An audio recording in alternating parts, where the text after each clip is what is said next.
मटर पनिर बनाऊँ है त। पहिला चाहिँ मैले पनिरलाई तारेर भिजाइसकेँ। यता चाहिँ मसला प्रिपेयर गर्दैछु। टमाटर, प्याज, लसुन, काजु, अदुवा एउटा खुर्सानी हालेर मजाले पकाएँ मैले। अनि मटर अनि यता दाल पनि रेडी गरिसकेको छु मैले।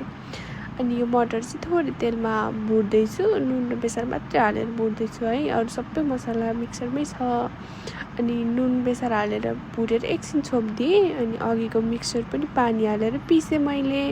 यस्तो क्रिमी भएको थियो है। अनि त्यसपछि चाहिँ मैले यो मटर कुच्याएँ। मटर चाहिँ पाकिसकेको थियो हल्का है, भुट्दा भुट्दै। अनि मसला हालेर मजाले भुटेँ यसलाई मैले। अनि एकछिन मजाले चलाइदिने है। जति चलाए त्यति मिठो हुन्छ कि यो मसला। अनि एकछिन छोपेर चलाइदिने। अनि तेल निस्किने बेलासम्म चाहिँ पकाउने है। अनि अघिकै मिक्सरमा मैले पानी हालेर मजाले यो चाहिँ ग्रेभी पकाउँदैछु। अनि यो चाहिँ मजाले पाक्न दिनुपर्छ है। अनि त्यसपछि यो फोहोर चाहिँ मैले सही सक्दिनँ कि पोल्दै पनि मैले यो सफा गरी भ्याउँछु है। अनि यता हाम्रो दाल पनि पाकिरहेको थियो। यसले चाहिँ हामीलाई यति सजिलो भएको छ कि दाल बनाउँदा यो दाल फिट्नलाई। अनि दाल पनि कस्तो मजाले पाकिसकेछ। अनि फेरि मैले चाहिँ यता मटर र यो ग्रेभीलाई हेरेँ। अनि पानी सुकिसकेको रहेछ।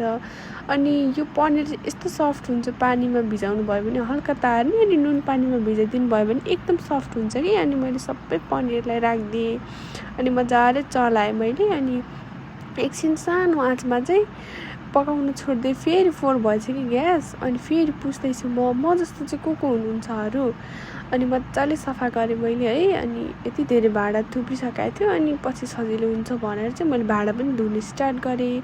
अनि मजाले भाँडा धोएँ कि मलाई चाहिँ यस्तो काम गर्न यस्तो आनन्द लाग्छ नि है। यो घर कसैलाई पकाउनु खुवाएर दिनु है। अनि आज चाहिँ पाहुना पनि आउनु भएको थियो कि। अनि मैले चाहिँ भाँडा माझेँ।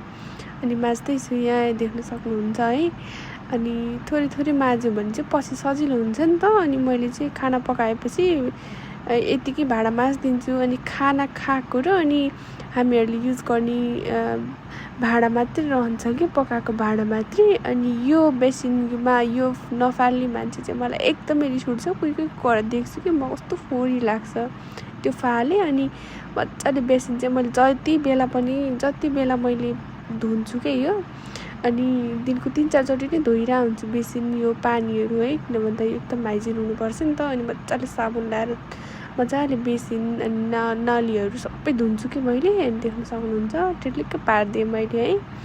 अनि मजाले यो बेसिन सफा गरेपछि चाहिँ सनाक्सिनिक